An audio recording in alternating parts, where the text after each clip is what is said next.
Can your soul actually thrive in business? To me, the same question should be asked, can it thrive in politics? Can it thrive in science? Can it thrive in education? Because you have the same human things that are happening. And at the same time, absolutely, it can thrive in business as long as you bring in the right intentions. And so my quest, with my class is to make my students change makers who will look around the milieu of what's happening in business, identify those sweet spots where beautiful things are happening in a certain team, in a certain group, in a certain function, in a certain organization, in a certain market, and then seek to further perpetuate that and scale that, right, as part of their value system as to how they will grow and evolve as leaders and what new energy they will manifest. Today, I have an incredible guest for you. So let's get right into our conversation with the author, podcaster, and founder of Hinder's Mission. And this is Hitendra Wadhwa. Welcome, and thank you so much for being our guest today.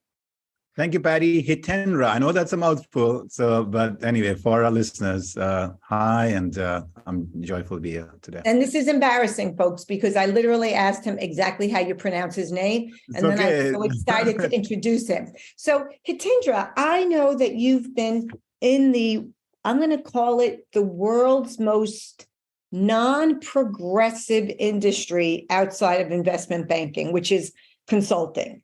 So, how did you become someone that studies and teaches and writes about agile, authentic leadership coming from mastery within, having had a background at one of the big consulting firms, which to me is like, the antithesis of progression? Sorry, just saying it. Yeah. Well, I've always... And you can prove me wrong.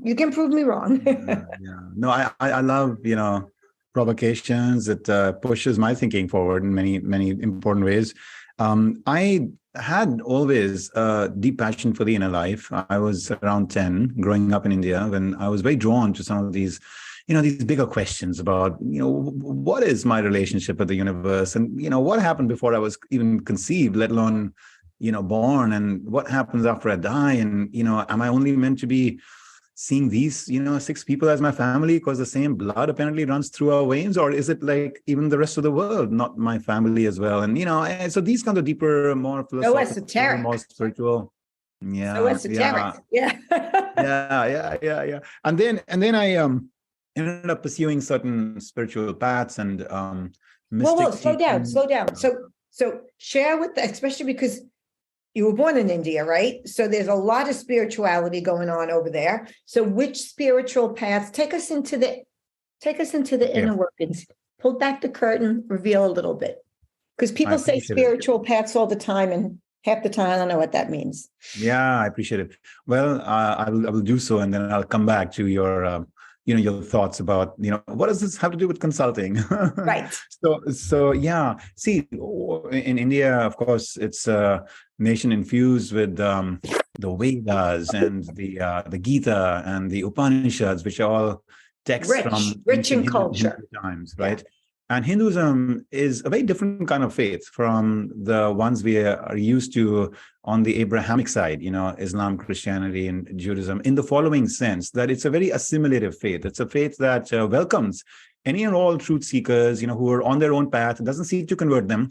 Doesn't seek to claim that my, Messiah or my, version of God is the right one and yours is wrong. All it says is that's wonderful. You're on a journey, you're on a path. I'm on a path as well. And the same mountaintop is where we want to head, but we might be taking different routes there. And I love that. I love all roads lead to the mountaintop. It doesn't matter how you get there. It doesn't matter, each of us will have our own, kind of journey to make. And so I was very blessed in that assimilative environment to be able to absorb, some ethos and ideas from Christianity, from Judaism, from Islam, from, the... Wait a minute, I have a question for you. And this is just my ignorance.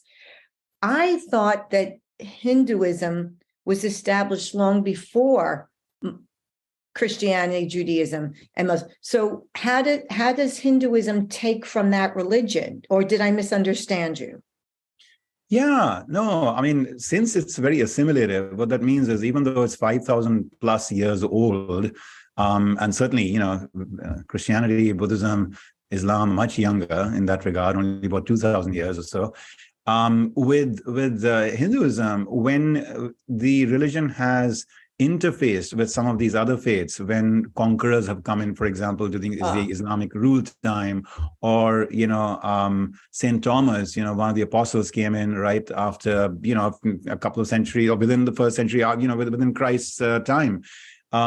We end up in India getting very curious and invested in their stories and the stories of their prophets and their practices for how to advance their spiritual consciousness. And some of those get absorbed within the ethos of India as well. So when I grew up, it was very commonplace for me to be going and visiting places of worship from across different faiths. I would love going into a church. I would love going into a gurudwara. Growing up, so your parents encouraged that, or you meant as a young adult? Yeah, parents, from a very young age. They were enlightened. And that's just, I would say in India, that's just who they are. That's, it's not unique to my parents. It's just like the commonplace culture there is one which just gets very, as opposed to America, where in the quest for us to be secular in America, the idea has been, let's keep religion out, because otherwise we'll get into fights and power struggles as to, who's going to dominate in the worldview of, whether it's, one religion or another, and even within a certain religion, which church or, which preacher and all that, right? In India, it's kind of like the opposite. Yeah, it's kind of the opposite, in the sense that it says like, yes, we need to be secular. And the way to be secular is to celebrate all faiths, celebrate all faiths. Mother Teresa, who spent a lot of her time in India, is a, devout Catholic nun. She said, I love all faiths and I am in love with my faith. I love that, that paradox, that idea that, you don't have to be disloyal to your faith, but at the same time, you can be invited and inspired to be open to celebrating truth seekers and other faiths as well. So this is just very common in India. We used to have a prayer altar in our home in India, and, it would have Krishna there, but it would also have Buddha there. It would also have Jesus there, and well, so. I'm just wondering, Hitendra, if part of that openness was because of the exposure to all the different cultures for either trade or war, whatever. It was really a way of survival and a culture built on curiosity, as opposed to them versus us, which seems like much of the world is today, which I don't think is working out so well. Yeah. Well, it's very deep in the ideals of the Vedic truth-seeking traditions, which is that there is one ultimate truth and we are all one. And the way to ultimately realize that involves taking on, certain practices of devotion, of expansion of consciousness. And yet there is no single one way to do that mountaintop climbing. Mm-hmm. There are multiple ways. This has been just so core to the ethos that therefore, naturally so, when, this faith has encountered others, it's engaged in that very curious, to your point, discovery process, assimilation process, celebration process, fraternity building, brotherhood building process. And so, I feel very blessed, to have had that very early in my life. But there was never a question in my mind that other faiths should be kept at a distance. And in fact, one should be intrigued about them. One should look for inspirational stories from within those faiths and make them our own, all of that. So that had always been a part of me growing up. Then, with more of a Western education, which India has also been very, kind of like institutionalized on in the last, 100 odd years with the British rule and everything. We've had a very Western oriented education system. We ended up like having me start to be very curious about human nature in college. And I looked at psychology. I found that it was more focused on the dark states, like schizophrenia and depression and the psychology of evil. It's so funny. It's so funny you say that, because even though I have a doctorate in psychology, I do coaching for that very reason, because psychology is all pathology based, psychopathology, and coaching is moving forward and growing. And it's interesting that you say that. So reason number gazillion why I adore you. Yeah. So we're relating to the same idea, right? Like, so I'm not, I respect that very much, that, some professionals do need to go into that domain and really help support advancing the world, from a place of pain to a place of like, stability and equanimity and all that. For me, I was more drawn to the psychology of genius and intelligence and joy and, fulfillment and flourishing and all that. And I wasn't seeing a lot of that at that time back in the 1980s. And so anyway, I moved into mathematics and moved from mathematics to coming to America and doing a PhD in business analytics. And then, as you said, you went to MIT, correct? Yes. Yeah, smart guy we got here. Okay. Yeah, it was a joyride. I enjoyed myself. I'm a great process of self-discovery again for me, just to understand my interface with the world. Mathematics was a very inner game. I wanted to also play an outer game, and the outer game By over the way, time.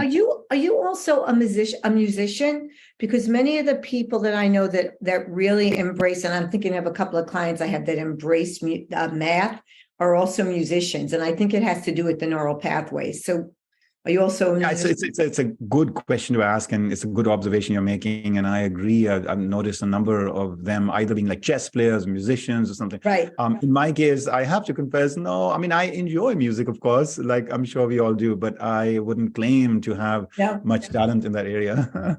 Okay, I was just curious. Yeah, I don't either. I love music, but it's the universal language. But I would have loved to have learned to play a note, but that ship sailed a long time ago. So, okay. So back to, so now you're at MIT, you're in Boston, you're in the think tank world of genius that you're surrounded by. My hunch is back then, there wasn't a lot of inner mastery going on.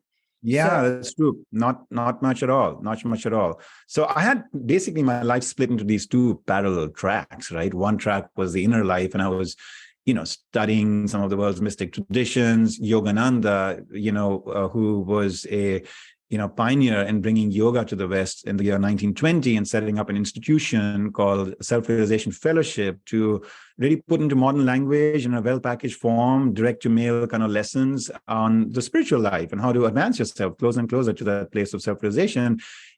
He swept me off my feet when I was in my teens in India, and I kept studying his work, and through him getting a lens into deeper spiritual truths. But that became like a quiet inner path, and then on the outside, I was a graduate student, at MIT, and doing math and doing business analytics and getting an MBA and a PhD and all of that. And then that's when I joined McKinsey. You mentioned I was in consulting for a while. Now, you might say that that's not as progressive an environment, but I would challenge that. I mean, sure. What I found, that consulting does for you is that it really pushes you to doing three things. One is stepping, above the fray of what's happening in a company, what's happening in a market, what's happening in an industry. So psychology would call that your observing ego. Okay, good. Yeah. So you're I got that. Yeah, observation, dispassionate observation, right? Yes. You're striving to establish objectively, right? So that's the first thing that I think consulting was really helpful for me to really cultivate more of that muscle. The second is that it seeks to do it from a place of innovation. In other words, what it's seeking to do is move things forward, which is what you said was coaching, makes you feel like you can do and support people individually. Consulting is seeking to do that organizationally, right? To take a whole organization almost as an organizational coach forward in some kind of direction that will advance their goals, advance their mission, advance their cause, and kind of like, pull out the whales, from their eyes and their culture and their practices and their mindsets. Well, it's supposed to make them more efficient and more effective, but many times it just keeps them employed. But go ahead. So there's that. And then the final thing I find very helpful, from the consulting, ethic is codifying core beliefs and principles. So that you're not merely kind of just going with the flow, you're actually diagnosing, analyzing, integrating, and through that you're seeing patterns, and through those patterns you can simplify the blueprint for what organizations need to do by codifying them into very core principles which become the guiding lights. And so this stepping into that meta frame, this openness to more curious and innovative pathways, and this codifying of principles to me was like a great blessing to get from there, and it has continued to hold me in very good stead in the work I've done since. Which, to your point, yes, I did find that consulting didn't give me everything I wanted, the manna, the inner nectar that I wanted to kind of nurture in me. I wasn't in that moment able to feel very inspired, in that environment. And so I was still looking for what I wanted to, if you want to call it like, be when I grow up, and here I am now in my early 30s. So then I go to Silicon Valley, I do a startup. Well, hang on a second. Did you quiet the inner mastery growth? Because it sounds like it was internalized. It was who you were. But did you put it on the back burner for a while, or was it still there and you would just find a different way to explore it and express it? Because I know you weren't going into these companies, doing kumbaya at all. Yeah, it's a great question, Patty. And I do want to compliment you for how you jump in with just such beautiful inquiries and observations along the way. Oh, thank So you. I'm enjoying this. Thank you. Well, that's why I want for the listeners. You all know. I always say I'm going to interrupt, but if you don't want to talk about when I'm interrupting, bat it away and say you're distracting me. No, I enjoy that. So, it was, on the one hand, never inactive. The spark was always there. The curiosity was there. A little bit of time was being spent, but I wasn't doing it in a very disciplined way. I wasn't doing it in a very rich and committed and substantive way. And therefore, by my early 30s, especially once I was done with my startup, kind of foray in Silicon Valley, I started to feel very dry, in my spirit from within. And I realized that, the hunger that I was trying to feed was not going to be fed merely by outer kind of pursuits. It had to be fed by me, to your point, really pausing and re-engaging and committing myself to my inner journey, which had gotten a little bit sort of, shallow and, kind of disengaged for me.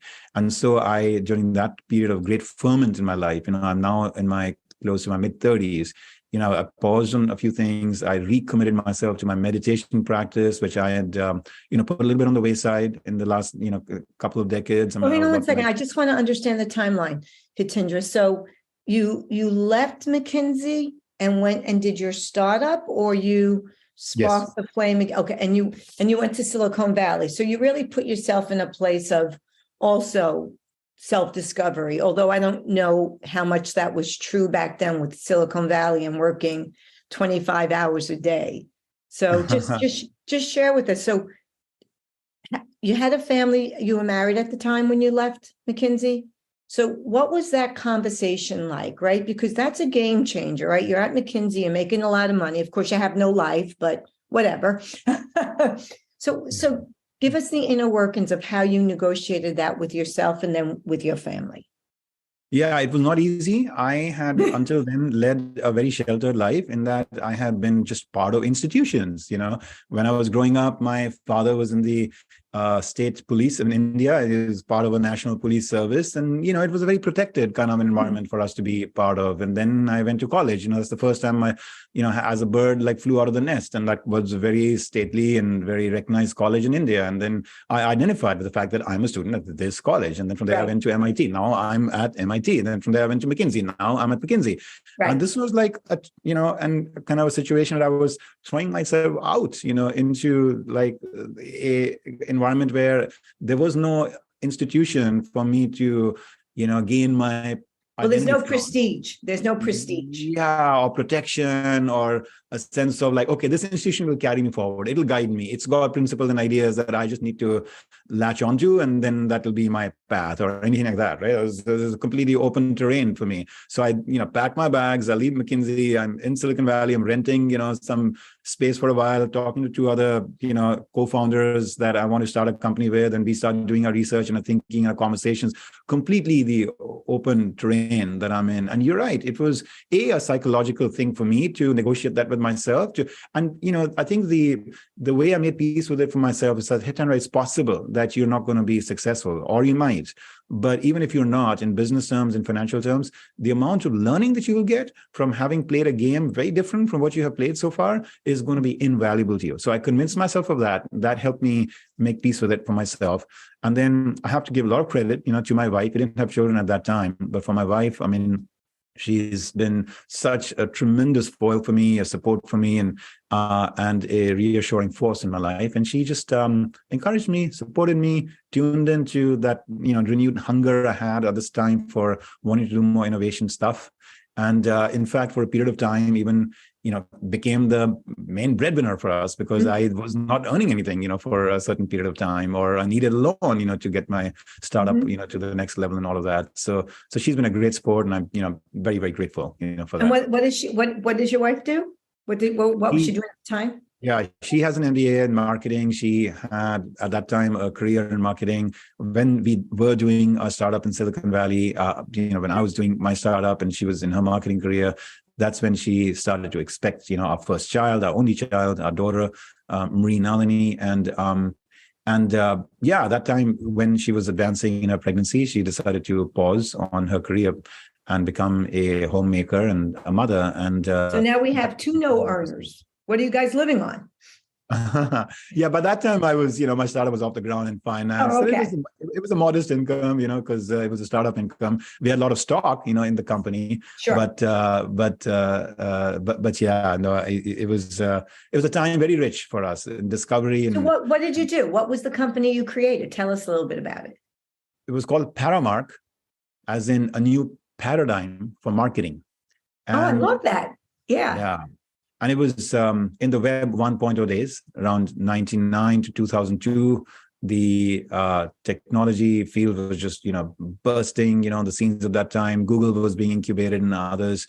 And our intention was to create a marketing optimization engine for the internet, so that you could take what in the past used to be done with direct mail, like send out certain offers and see what response rates you get, and understand from that what products and price points and positioning really is optimized, for your business. So now you got the whole thing email list. Yeah. Is that where this went? Yeah, exactly. Do it through email, do it through landing pages and search, advertising and all of that. SEO, Today, it's become kind of like part of the fabric of a good, well-run digital marketing operation. At that time, digital marketing was at its incubation and inception phase. So it was a very exciting time. We had a number of PhDs in computer science and physics and math who we'd employed to kind of help us build some pretty advanced algorithms for doing this real-time experimentation and testing online.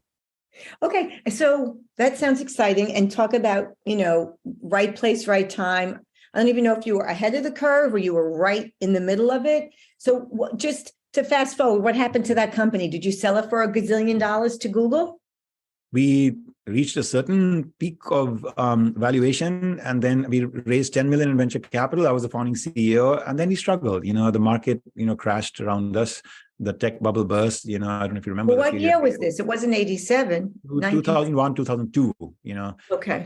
WorldCom, went into bankruptcy. 9/11. Crossing went into bankruptcy. eToys went out of business, and there's just a whole lot of restructuring that was going on in Silicon Valley. For a while, there was just like almost nothing happening there for a couple of years as the industry just got a little bit more sobered up.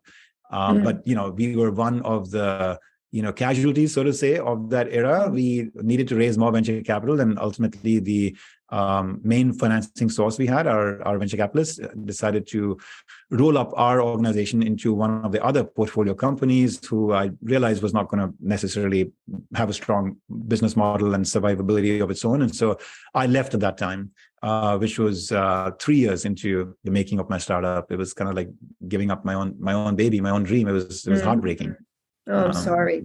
Right. Yeah. That really is hard. However, I would imagine, sometimes you win and sometimes you learn. So I imagine you had a ton of learning that happened then, even though you wouldn't want to wish it on yourself or anybody. Do you look back at that moment now and realize, wow, that was a pivotal point that got you to where you are today? That's a beautiful way of thinking about it, Patty. So aligned with my own. And absolutely. See, after that, I mostly forswore the idea of doing any kind of startup stuff for a while. Yeah, never again. Yeah. I was in New York. I was enjoying reconnecting with my spiritual life. I was starting to teach. I always had a intrigue and deep kind of desire to want to be in the classroom. And here, finally, I was getting the chance. I was doing some teaching at Wharton and at Columbia. And then finally, Columbia gave me a full-time position. And I was really cruising, in that regard. But at the same time, at some point, the hunger and interest came in me to want to manifest what I was doing at Columbia into the world outside. And for that, I started what is now Mentora Institute. And this was about, All right, so listen up, folks. This is the good stuff. This is the meat here. Yeah. So talk about Mentora. Yeah, Mentora Institute. So I started that 11 years ago. And to answer the question you asked, absolutely. The lessons and the struggles and the wounds, that I have acquired, at that time in doing my startup around 20 years ago, have been invaluable in informing and guiding me to be very conscious of certain dispositions and instincts I have to go in a certain direction. Let's say maybe spend more money than what would be prudent for a business, with our kind of P&L right now, or hire somebody on the basis of some first brush, like, initial surge of, oh, this seems like a perfect, person So to you bring learned, into this role. so you learned what your Achilles heel was, if you will. I learned some of those, exactly. Yeah. Not just one, maybe two or three of those, typical kind of, blind spots that at times just take you down, limiting paths, in executive judgment calls that you make, about your business. Right. So it's not that those have been magically rewired, but now I'm more aware and I have those emotional scars. And so I am more watchful and mindful. And to me, it's the only reason why Mentora Institute is still very much around and thriving, flourishing 11 years after it was formed, because I really committed myself, like, Hitendra, you got to learn those lessons and make sure what you now see, seed is going to be blossoming in the decades ahead, not just be a high-low kind of story, over just a few years, a flame out. And so Mentora Institute, our mission is to help build what I call inspired organizations. Inspired organizations. Okay. Yeah. And these are organizations where people come together, in a sense, to do their life's most beautiful work in the service of a noble purpose. They're bringing out the best in each other. They're deeply committed, to that purpose, and very, very connected with the community, that they're part of, very curious and open to new learnings. So how do you do that? How do you do that? Well, at Columbia, my class has been all about activating that core within your own self, that space of highest potential from where your best self arises, where you're deeply committed to something noble and beautiful. You're going on a hero's journey. You're curious and open to new learnings. You're calm. You're very receptive to truth, even if it comes in the form of a criticism from somebody or an uncomfortable reaction from somebody. You are very centered in like a joyful spirit, that bubbles forth from just within you, so that when you show up in the workplace, you're there just to, again, joyfully serve, others and the cause that you're part of. So that's, the core of my class at Columbia, the opportunity for people to discover and connect with and nurture that very special space within each of us. Okay, so I have to not challenge you a little bit, but ask you this question. So you're at Columbia MBA, right? So, the best of the best, they would like you to think, right? So let's go along with that premise. They go onto Wall Street, they go into investment banking firms, maybe they get a JD or whatever. They're not exactly known for being the warm and fuzzy crowd in the room, right? So how do you know that the theoretical learnings that absolutely they're getting from you becomes operationalized, and that they don't lose their soul in the process of climbing the corporate ladder, which is a little bit of what you said was happening to you with McKinsey. So you left, because I think the world needs what you're doing, 1,000 times over.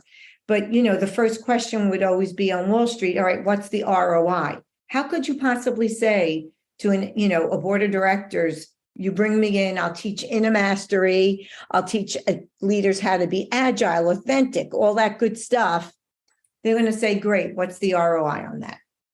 Yeah, no, it's a good challenge to have us focus on, and certainly one that I agree. I get it. I just don't see the Jamie Dimons of the world buying into it. Yeah.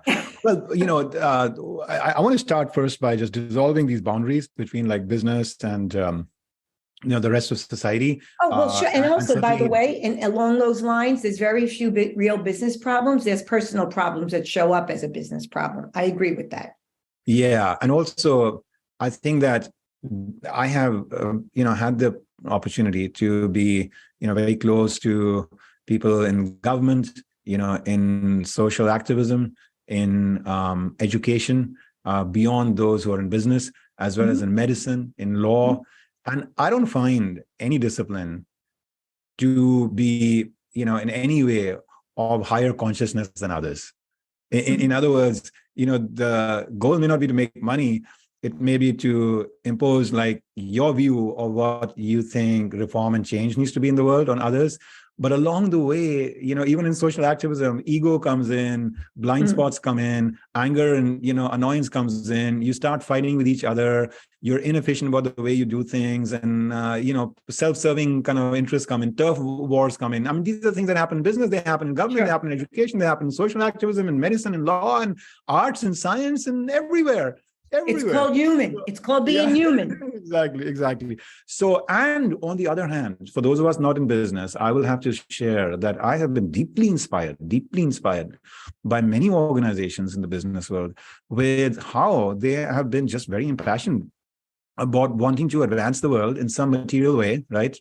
Give you access to just the right solutions, just the right comfort, just the right conveniences, in a way that is really, happiness creating for you, etc. And they're passionate about that, and yes, money making is ultimately critical, but it is more the result of their passion for wanting to build great products and services and I'm not saying all businesses are like that, but I'm saying enough of them are like that actually speaking this notion of like, can your soul actually thrive in business? To me, the same question should be asked, can it thrive in politics? Can it thrive in science? Can it thrive in education? Because you have the same human things that are happening. And at the same time, absolutely, it can thrive in business as long as you bring in the right intentions.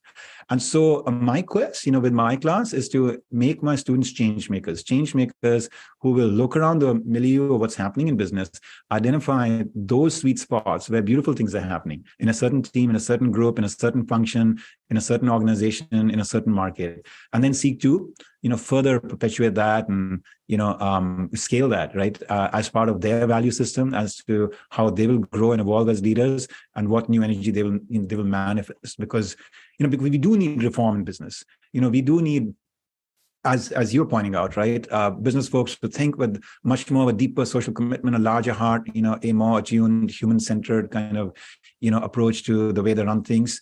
And we need that, as much in government and nonprofits and education and other sectors as well. So. Okay, so let's talk a little bit about the business aspect, right? So entrepreneurship versus corporate, because I work with both, and they are two very, very different animals. And I feel that, in entrepreneurship, at least from my experience, there is very much a live intent that's alive and well for doing good, even at the risk of profit. Now, of course, they have the luxury of not having quarterly meetings, not having to report to Wall Street. I feel I have found that on Wall Street, it's much more difficult because the best, most well-intentioned leader has to report quarterly earnings. And when those earnings are not whatever they're supposed to be, as defined by whatever cockamamie, financial algorithm they've created that you probably know very well, then they turn around, they lay people off. So why would I, working for a corporation, trust your inner mastery to impact me? Yeah. Well, I love entrepreneurship. I've been that twice over now, and continue to be, with my organization today. So I love the energy, the purity, the possibilities, that entrepreneurship brings to us. At the same time, I just wanted to make us very cautious that sometimes I find that Silicon Valley and entrepreneurs, all of that, tend to get wrapped up in their own little story that they're doing everything for the sake of good in the world. Whereas actually, and I'm not talking about Silicon Valley. I'm talking about the true entrepreneurs, the mom and pop people, got it. Not the gazillionaires, not that, but the States is built on small business owners. That type of person is where. And I love that. I think the world would be so much better, if we had, more of our talent wanting to build those kinds of sustainable, long-term, privately owned, with deep, personal ethos that goes into it. Maybe they grow slow and all that, no worries, but they're performing beautiful services in a very heartfelt way in their communities, right? I love that. I love that. So, yeah. So now when you compare that to big business, And I'm sorry, Patty, you're going to have to remind me, what was the question you asked now about that entrepreneurship can keep that inner mastery as they're growing and doing their business. So you were saying that everybody has the same challenge, medicine, law, whatever the field is, because it's humans, right? So what I was just making I was just differentiating between the Wall Street, the quarterly, and profit entrepreneurship. That's all. Yeah. I think you're bringing up an important point. And I do think that we are living through a period now where, with the environmental crisis, the social activism, the heightened expectations from consumers about what they want business to stand for, the products and brands they buy, and all of that, and also the way we have strained ourselves to the limits, with regard to economic growth, that there is an opportunity and a need right now. And certainly in some circles, these conversations are starting to rethink what the, ultimate sort of, social and governance and nation building and business equation needs to be. Is capitalism in its pure and unfettered form really ultimately the ideal way to advance, humanity? And I think we're starting to see the limits of that. I don't think that to me, the solution is to throw capitalism away and just embrace some other form, like whether it's communism or socialism in the more traditional way of thinking about it. I do think that there are ways to reform it so that you continue to hold a certain, autonomy, independence, financial discipline, and encouragement for people to rise to their fullest potential without there being some imposed, national or global social order. And at the same time, do it with a lot more conscience and heart and, attunement and a sense of selfless connection, with the social fabric, that you're a part of, and humanity that you're seeking to serve. And my quest, in part, is to identify those businesses that are doing that and are providing us examples as forerunners of like a future, if you want to call it race, So for example, because time's running out, share with us, give us an example.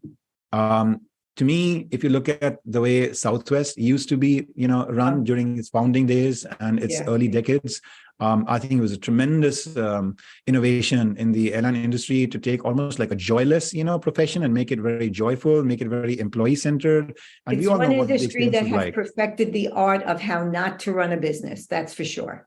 Yeah. And then Southwest came in and really brought in some very fresh possibilities, right? One of my former clients. That was under Gary Kelly, right? Was it Gary Kelly? It was, sorry, I'm forgetting his name. Give me a second. I'll bring that. Okay, it's not important. Yeah. So Southwest Airlines. Then to me, more recently, I've seen some beautiful, work from Brian Chesky at Herb Keller, by the way, the Southwest. Herb Keller. I knew it was an Irish sounding name. Close enough. Yeah. I've seen some beautiful things, from Brian Chesky at Airbnb in trying to preserve a really people-centered, approach, very service-oriented approach to his organization. To me, I mean, I know he's controversial. I talk about him in my book. By the way, for the listeners, I have a book, Inner Mastery, Outer Impact, where I lay out my ideas and thoughts around the teaching I've done for the last 15 years at Columbia. And we'll get to the book, but just tell me, who did you mention that's controversial? I didn't hear. Yeah, so one of the people I mentioned in my book is Steve Jobs, and I challenge the popular notion that he was a bad human being who ended up kind of being really rough and brusque with people. Actually speaking, you see in the book, as I lay out more of the story and bring more of the facts to focus that many of us may not be as aware of, in how there was a chapter 1, version 1.0 of, Steve Jobs. And then there was a version 2.0, after he had been thrown out of Apple, for having a little bit of a struggle, as a founder there. And then in those periods when he was in retreat and then finally he resurged again, how he humbly had learned so many lessons about how to get along. Well, he had gone on a spiritual journey, did he not? He did too. Okay, so Hitendra, tell he's an example everybody to me about your Apple. book. And what he did at Apple, to me, in his coming back era, was a tremendous example of a person who was driven by something deeply, deeply intuitional, deeply entrepreneurial, coming from a place of passion for wanting to bring humanity and technology together in a very consumer-centric way. And of course, you definitely piqued the listener's interest about that because, most people only read the headlines, right? So they hear, Steve Jobs maniac. But as you said, most people are much more complicated. And there was a moment, and it's interesting because I talk about business relationships. And the example I give all the time is when Steve Jobs and Wozniak were best friends, Apple rocked. And when that relationship went toxic, the work I do, he got thrown out, Woz left the company. So this is right up my alley, but most people only read the headlines. So they should grab your book to read the whole story. So share with people a little bit about your book and where they can get it and how they can find out more about really your very important work, the concept of the inner mastery, being a North Star for everything that we do. Yeah, thank you. So my book is called Inner Mastery, Outer Impact.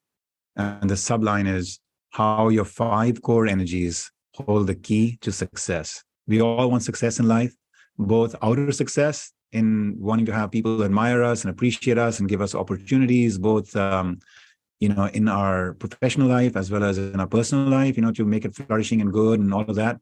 But we also want to pursue inner success, and inner success is being true to yourself, feeling like, this was a life well lived based on my own terms. I carved out my own path. I was able to, build and pursue my dreams, whatever those might be.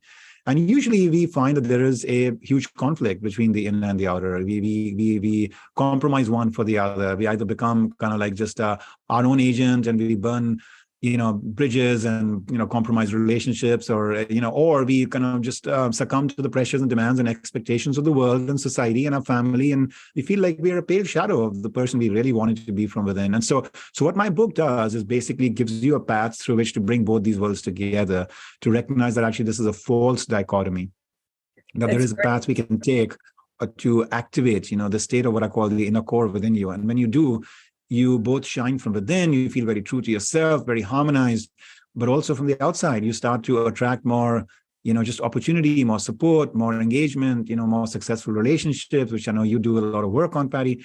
So any or all of that becomes more your capacity and your experience. So in other words, like success starts to come knocking at your door, when you start to really commit yourself to that inner mastery game. And so that's why I call it inner mastery and then outer impact. I've profiled some of the inspiring leaders, that have had a huge, role to play in shaping my thinking. Mandela, Abraham Lincoln, Mahatma Gandhi, Mother Teresa, Eleanor Roosevelt, Katharine Graham from the Washington Post, of that earlier era, Steve Jobs. I even have some really powerful stories there about Elvis Presley.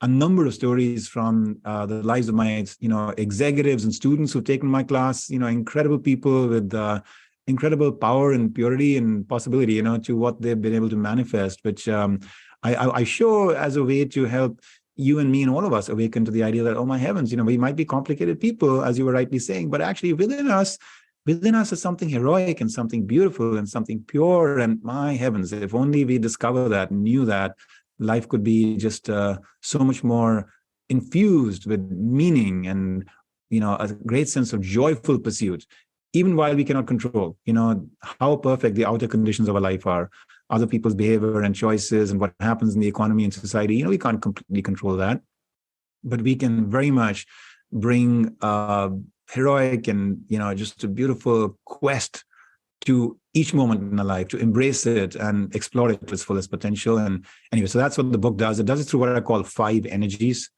purpose, how to cultivate this energy of purpose; wisdom, how to cultivate the energy of wisdom; growth, love, and self-realization. There's a lot of science. There was 4 ideas and thoughts. There was 4. You said purpose, wisdom, growth, love, and self-realization. Okay, self-realization. Okay. Yeah, self-realization is about nurturing the spirit. Self-realization is about recognizing that beyond my thoughts and my feelings and my sensory engagement with the world, there is like that purity of my spirit. And when I'm taking that walk in nature or feeling inspired by being in the presence of somebody who really uplifts me, or when I'm in prayer or meditation, I feel that, I feel that renewed, pure just kind of part of who I am at the very core of my being. And that's, that's the path of self-realization. So that is awesome. This is a book everybody should read. I think if everybody read this and lived this, the world would be a much more harmonious place, I believe, because it starts from within. And where can people get your book? Yeah, thank you. It's available at all, the usual suspects. So Amazon, Barnes and Noble, and beyond. You should be able to easily get it. And then if you're interested in the rest of my work, my podcast, as you said, is called Intersections, my newsletter as well. You can find these on my website, hitendra.com. So HITENDRA.com. Mentora Institute is the organization we were talking about, through which we serve organizations to help build inspired, organizations and inspired leaders, a lot of leadership development work. And then finally, I've started a foundation called Mentora Foundation, a nonprofit with the intention of supporting the building of change makers in today's time. We have a youth changemaker fellowship, fully funded, for college-going youths today, and then I hope to grow it from there in the years ahead. So if you know talented, committed college kids who want to really manifest good change in the world and want to learn and build fellowship around that topic, then feel free to send them our way at Mentora. I actually do have somebody in mind, but I think she's just graduating now with her MBA.